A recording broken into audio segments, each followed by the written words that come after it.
Hello, my name is Hakon and welcome back to my channel where today I have another little tutorial for you on the Empress Effects Zoya. And like several of my other tutorials, this is going to be one that shows you how to create a useful, I think, user interface element, which is nice if you want to control your patch from within the Zoya itself. Now, of course, you can pair the Zoya with a good MIDI controller and control it that way, but I do like when it is possible to create user interfaces on the Zoya that controls the patches from the Zoya itself, if that is feasible.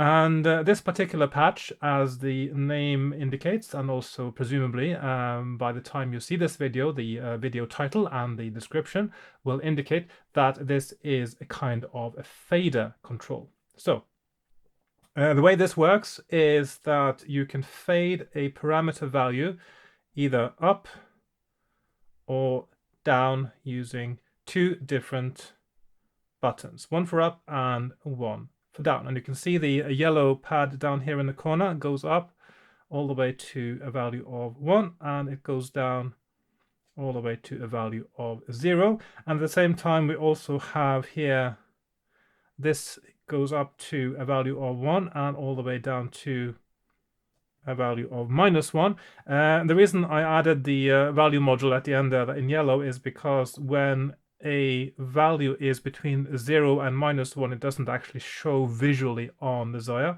And so just to give you the visual feedback right here at the end, and also to show you how to get the value either to be -1 to 1, which is the default in this patch, or if you need to translate it to 0 to 1, depending on what values you need for your patch.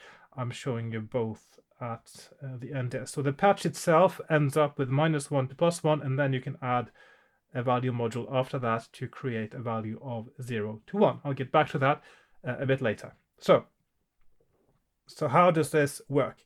So first of all, we have two buttons here.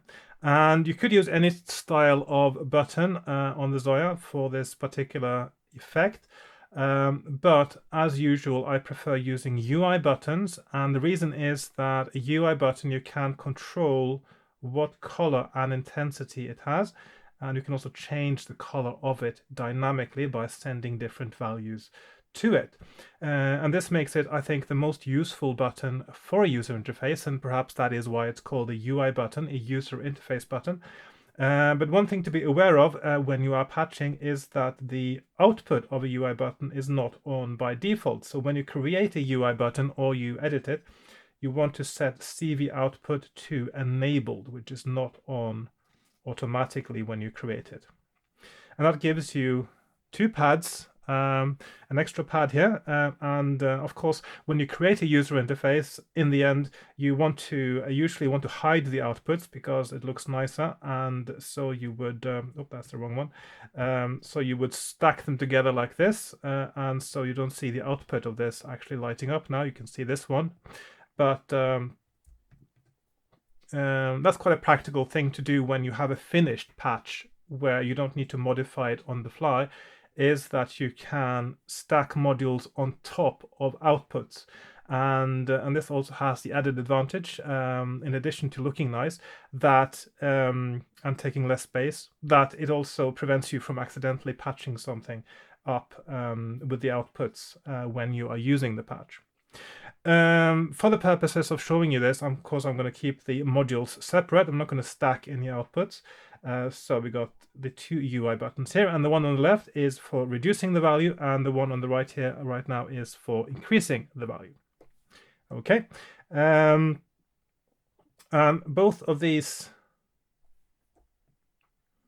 buttons, when I push them, you can see several things happen, but one of the things that happen when both of them are pushed, either of them are pushed, is that this lights up here.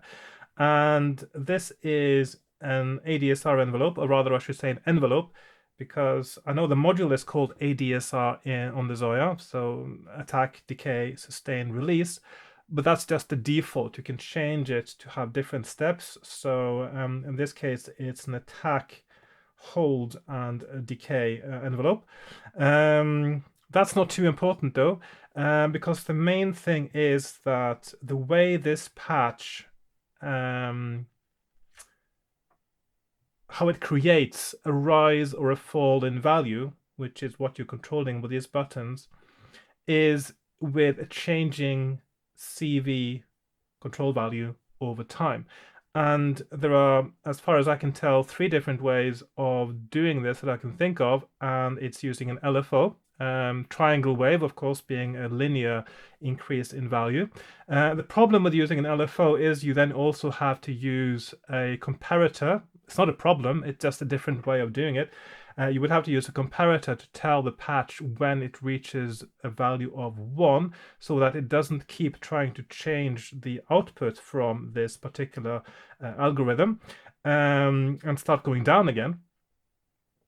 So that's another thing you'd have to add. If you use a slew limiter, the problem with a slew limiter is it slows down the change of a value going up and down, which means that if you re-trigger the change in value either for going up or going down too soon before it goes back to 0, then of course it will start from where it left off rather than from 0. So ideally, in order to have a value that when triggered starts at 0 and then moves up gradually up to 1, eventually if you hold it down long enough, then an ADSR envelope is the perfect means of doing that, and that's why I chose to use that in this particular patch. So I have here the attack length, and this is what decides how long it takes from a value of 0 and until it gets to 1 at the output here. And another thing which I think is quite useful, because once it reaches a value of 1, you want it to stay at 1, because you don't want it to suddenly drop off and become less than 1. Because what would happen then is if you push this button here for increasing the value and the ADSR actually moved on to the next stage of going down again, then the value would also go down. But you want it to stay at 1 until you release the button, and then of course it stays there, and then you only want it to go up and you only want it to go down every time you push the button. So I put in, and this is an option, I put in hold attack decay on, which gives me a hold stage, and I'll just put it to 60 seconds, which means if you hold the button for more than 60 seconds, then it will start going down, but that shouldn't really happen. So in effect, now this envelope will rise up to a value of 1 in 1.37 seconds at the moment, and then it will stay at 1 for 60 seconds. That's exactly what we want.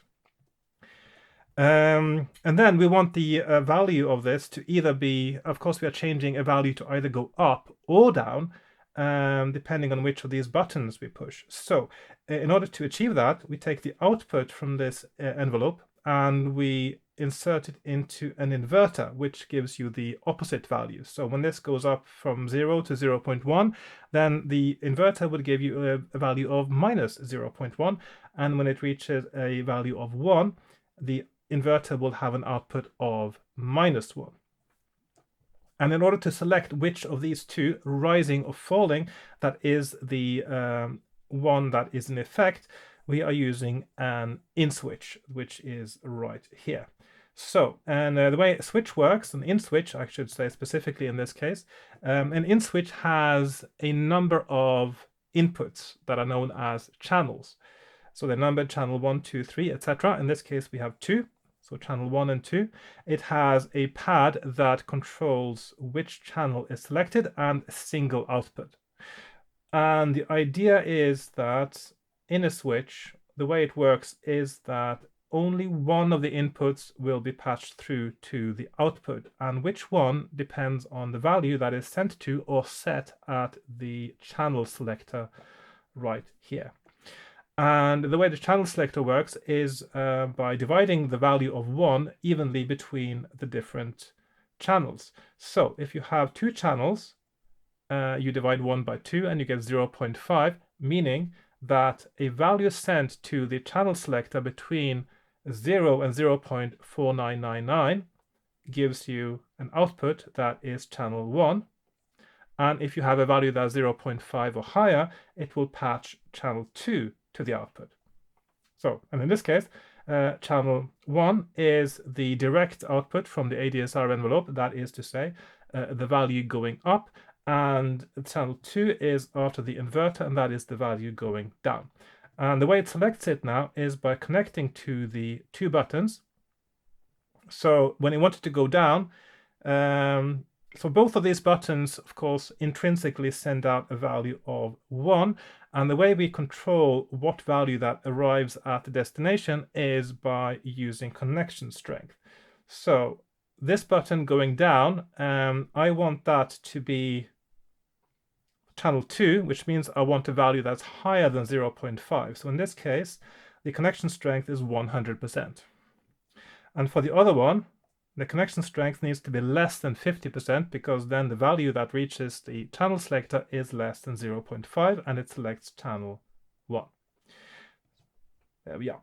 Okay, so now this output here is either a rising or a falling value, depending on which of these buttons we have pushed. Then that goes into a CV delay. And the reason the CV delay is here is that if it isn't here, then of course what happens next in the patch will not be timed correctly. And this is something you will encounter when you work especially with modules that have a very specific timing, like sample and hold. And this particular patch, the way it works is very dependent on two sample and hold modules. And in order for this to actually work, the change in rising and falling here needs to be delayed by one CV sample, which is 1.33 milliseconds, before going into this sample and hold here. Why it's like that specifically, I don't need to get into, I don't think, because it just has to do with the processing time of these different modules and how they're triggered in the case of sample and hold modules. And just take my word for it, in this case, you need to add a delay there. So one of the things when you're doing your own patches, and especially when it has to do with if you get the desired behavior from sample and hold modules, sometimes the timing is very crucial, and you might have to delay a signal going into it. For instance, it could be the trigger, or it could be the input, in order to get the right effect. So in this case, that just happened to be the one that was needed to adjust the timings so that they behave the way that you're supposed to. If I remove this delay module, then the output will just stay static, I think. So yeah, it's necessary. I haven't done the calculations for exact timings for these different modules, but it's, as a rule of thumb, if you're not sure if the timing is right, try out delays, and sometimes that can solve the puzzle that you are trying to solve. So the output rising or falling into a delay, and that goes into this sample and hold here. Now this sample and hold is the dynamic output value, I call it, because what happens when you push these buttons is that it changes continuously. And this is using a feature. There's a sample and hold sample and hold modules comes in two different flavors, and I'm using both in this particular patch. There is the standard sample and hold. I'll just explain that first. Has 3 pads, so it has an input, a trigger, and an output. And what happens is that the value at the input can be changing dynamically, continuously, whatever it is. Or it can change just before it gets triggered as well. And the idea is that at the very moment that it gets a trigger signal, and that is a rising, it detects a rising CV value at its trigger pad, then it will copy the value that is found at the input to the output and keep it there until the next time it detects a rising value at the trigger. But there is an option for sample and hold modules on the Zoia that is called track and hold. And in a way, this is the opposite kind of behavior. What that does is that as long as it has a value at the input and a value at the output, but it will, when it's not triggered, when there is no trigger signal sent to the trigger pad, it will change, and when it gets a trigger, it will freeze. So it's slightly different. It's a continuous thing. So this one changes when it gets a trigger, and this one stops changing when it gets a trigger. And in order for this patch to work, I need to use both, because what I'm doing here effectively is that when I release these buttons, the current value of this sample and hold is copied over to this sample and hold and retained there until next time I start pushing these buttons. So that is the stored value of the parameter that we are wanting to change. So you can see now that this, now we're down below here. Okay, so right now the dynamic value has moved up to 1. You can see the stored value is 0. It doesn't light up at all. But when I release this button, you can see that this sample and hold is triggered, and the value of 1 from this sample and hold is copied over to this sample and hold and stored at the output. And what happens now is that this value here at the input of this sample and hold, which is a dynamically changing value, is patched both to the ADSR via the switch and via the delay module, and to the output of this sample and hold. So what that does is it takes the value that the parameter had before and it adds the change from the ADSR envelope, or subtracts the change if it's a negative number. And then as the button is released, this sample and hold is triggered, and the current value at the output here is copied over to the sample and hold input. So the only input for this sample and hold, which stores the previous value, I call it, is the output from this sample and hold. So it's, in a way, it's two interlocking sample and hold modules that control, this is the heartbeat of this particular patch are these two sample and hold modules and how they are patched together. So this sample and hold stores the previous value output into the input of this sample and hold, and also this one gets the changing one, and then the output from this one goes back into the input of this sample and hold. And they are both triggered from the same module, and that is a multiplier. And the reason this is a multiplier is because I'm using binary logic here to trigger these. So in order for this to work, we need them both to be triggered when we release our buttons rather than when we hold them down. So it's the opposite of what you normally do with a button. So in order to achieve this, I have patched both of these UI buttons also into two inverters right here.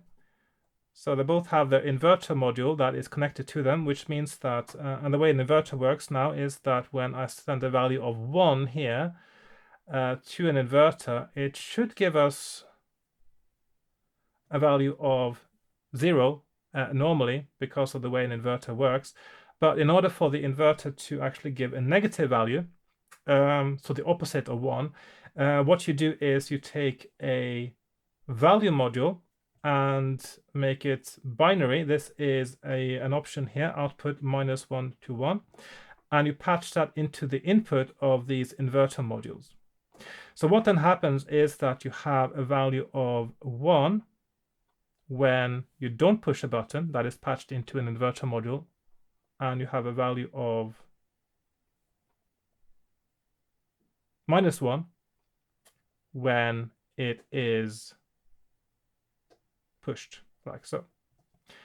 There are other ways of doing this, but that's the way I've used in this patch. Now,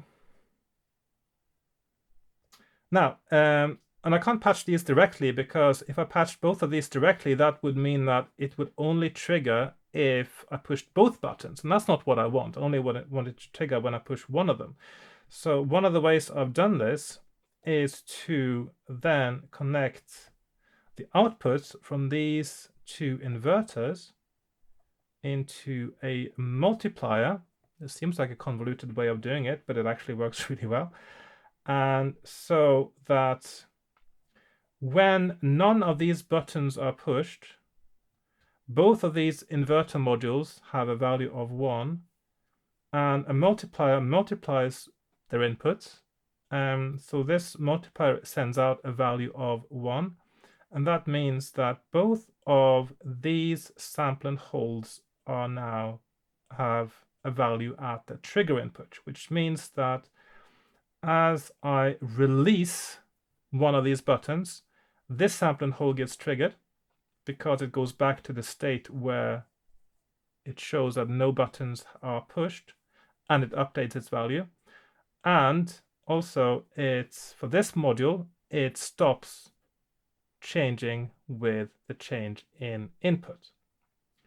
So it may sound slightly convoluted, but this is a relatively simple routine, actually, and it works like a charm, I think. So, and that is actually the entire workings of this patch. It's not a very big patch, but it's a little bit hard perhaps to wrap your head around if you're not used to working with inverters, binary logic, and things like that. But the principle of it is a relatively simple one.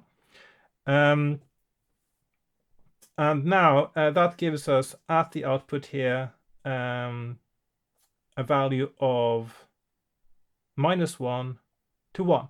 There is another little thing to remark here, because since the range of the basic output here is going to be -1 to 1, that is a range of 2 in terms of value change, and the output of the ADSR is only going from 0 to 1. So if you just patch it the way that I've shown it to you now without doing anything special, it won't be able to increase all the way from -1 to 1 in one push. It will only go to 0, and then you have to push again to get it from 0 to +1. Or in the case of the reduced value output, it'll only go from 0 to 0.5. And the way I achieve this is by, let me see, where is that now? That would be in, not there, but there. Okay, so the output from the delay module, so the last module before the sample and hold that holds the main output value, has been given a connection strength of 200.2%. I don't think it's possible to get exactly 200%, so I made it 200.2. And that achieves making the range of value change coming from the ADSR envelope be 2 rather than 1, which is what you need to go from -1 to +1. So that's all well and good. And then the last thing that remains for me to explain is how you get from -1 from a value here that is now -1 to +1. And how do you get that to be 0 to 1? Because sometimes you need -1 to +1, other times you actually need just a positive value. And the way you can do it is to have a value module. I've used a value module now, but of course you can do this as you patch it into wherever this value is meant to go in your patch, because this is a parameter, this is a variable, it's something that you can patch into something else to control it. And of course, at the point of control, you can also do this. So the patch from here, from the output of the sample and hold to the value module, is with a connection strength of 50%. So it reduces the range again from 2, which is what you need when you go from -1 to +1, back to 1. And then I have set, you can't actually see the number here because now you have a value going into it, but I set a value here of 0. So if I change now, you can actually see that now it's got an input of -1, and so it shows -0.5. So the point is you've set an offset, that is a value that is set on the module itself, on the input, of 0.5, and that way the output now will be from 0 to 1, like so. Right, so I think that is exactly what I wanted to show you. So the most important part of this patch really is these two sample and holds and how they interact. One stores the previous value, one is dynamically changing with the new one being added or subtracted from it when you use these two buttons. So I hope that's all clear. If you do have any questions about how this works, please let me know in the comments. And as usual, I am going to post a patch sheet that will be on my Patreon, available for even the lowest tier as well. So for $2, I think, is pounds, I'm not sure, is the lowest entry point for my Patreon. Of course, you can make your own patch sheet as well. Of course, if you got all the information you need right here in this tutorial, how to create this patch and how to make the patch sheet if you want to do it yourself. But if you're interested in a finished one, then that will be available there for those who are. So that's it for today, really, and I hope that was clear exactly how this works. And thank you for watching, and goodbye for now. Bye bye.